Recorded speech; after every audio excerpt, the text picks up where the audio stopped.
Hariom. Share बाजार या सट्टा और जन्म पत्री। अक्सर कुंडली पढ़ने के दौरान मासूमियत से मुझसे प्रश्न पूछा जाता है, क्या मैं शेयर में निवेश कर सकता हूँ या दूसरी तरह के जोखिम उठा सकता हूँ। और मैं एकदम चौकन्ना होकर सोच को मोड़ना शुरू कर देती हूँ कि आखिर यह प्रश्न आ कहाँ से रहा है। मैं आमतौर पर कुंडली को दोबारा बारीकी से देखती हूँ। क्या यह एक निर्दोष प्रश्न है या इसके आसपास खतरे के संकेत हैं? क्योंकि इस सवाल के आसपास एक और बहुत खास बात है। 10 में से 8 बार यह सवाल महिलाओं से नहीं लेकिन पुरुषों से ही आता है। अगर मेरे सामने पति और पत्नी दोनों हों तो पत्नी आमतौर पर चुपके से अपनी आंखें घुमाती है, लेकिन वह यह सुनिश्चित करती है कि मैं इसे देख पाऊं। हाँ, यह बिल्कुल सच है कि पुरुष महिलाओं की तुलना में बहुत अधिक स्पेक्यूलेशन करते हैं, 2 गुने से भी अधिक। और पुरुषों और महिलाओं में जो इस अनुमान में चले जाते हैं या स्पेक्यूलेशन में चले जाते हैं, महिलाओं की तुलना में पुरुषों में 7 गुना अधिक में यह एक समस्या या एक लत बन जाती है। हाल ही में महाभारत पढ़ते हुए मुझे युधिष्ठिर जैसे महान और हर तरह से संतुलित व्यक्ति की जुए की कमजोरी से बहुत ही जिज्ञासा हुई।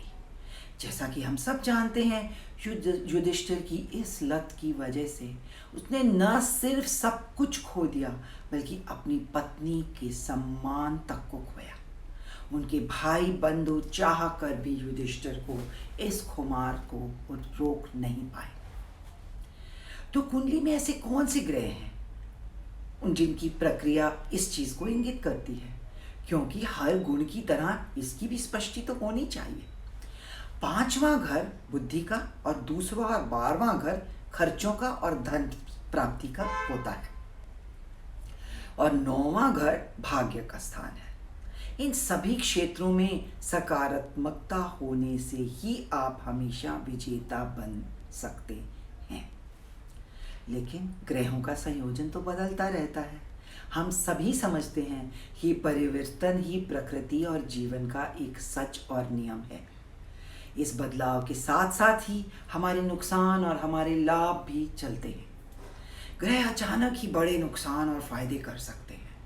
वास्तव में कुंडली के इन 4 क्षेत्रों से जुड़े ग्रह जितने मजबूत होते हैं उतने ही बड़े लाभ और हानि भी होती है, क्योंकि जब ऊंचे ग्रह समान रूप के उच्च के दुश्मन ऊंचे ग्रहों से टकराते हैं तो कभी कभी नुकसान भी असहनीय होता है। यही कारण है कि हर्षद मेहता जैसे व्यक्ति और उनका दुख भरा अंत हम सब ने देखा।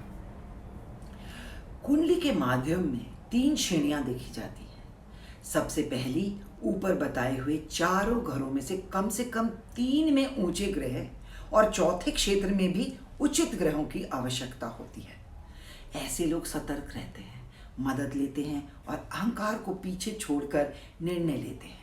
उनका धन कुछ समान रूप में सतर्क गति के साथ बढ़ता भी है और गिरता है तो भी उसी गति से।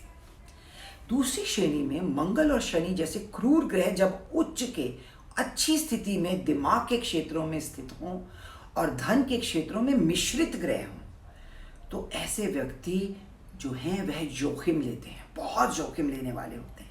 उन्हें लाभ और हानि बार बार होते हैं और हानि के बाद बहुत पश्चाताप, लेकिन वह फिर भी इस चक्रव्यूह में फंस जाते हैं, बार बार फंसते रहते हैं। तीसरी स्थिति में दूसरे और 12वें घरों में नकारात्मकता ग्रहों के साथ साथ बुद्धि के स्थान में भी वक्री या नीच के ग्रह होते हैं। ऐसे लोगों को लत होती है।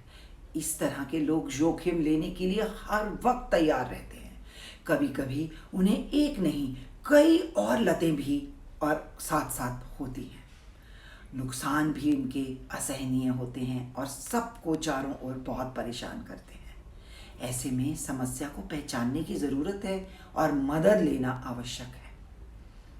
चार्ली शीन और बेन एफ्लेक जैसे प्रसिद्ध हॉलीवुड की हस्तियों को इस बात के लिए अधिक जाना जाता है कि वे नामी होने के बावजूद भी जुआ और अन्य व्यसनों में बदनामी से घिरे रहे। और पैमेला एंडरसन एक ऐसी महिला है जो इस लत से मजबूर होकर पोकर के खेल में एक ही रात में $2.5 लाख यानी कि लगभग 2 करोड़ रुपए हार गई। युवाओं में यह कम से कम प्रयास के साथ जल्दी से पैसा बनाने के लालच की सोच से जुड़ा होता है, जो भविष्य में बहुत बड़ी समस्या का संकेत देता है, क्योंकि वह सट्टेबाजी की ओर आकर्षित हो सकते हैं। अब यहाँ पे मैं एक सुझाव देना चाहूँगी। कृपया मेरी बात को फिर से सुनें और निष्पक्षता से फैसला करें कि आप किस श्रेणी में हैं, क्योंकि ऊपर बताई गई 4 श्रेणियों में से 3 में चौकन्ना रहना ज़रूरी है। और मन और बुद्धि ऐसे क्षेत्र हैं जिसकी जांच की जा सकती है, निगरानी भी की जा सकती है, और ख़ासकर यदि आप परेशान ग्रहों की लहरों के खिलाफ तैरने का फैसला कर लें तो। आप सबको औचित्य और संयम के लिए शुभकामनाएं। हरिओम। ओम तत्सत।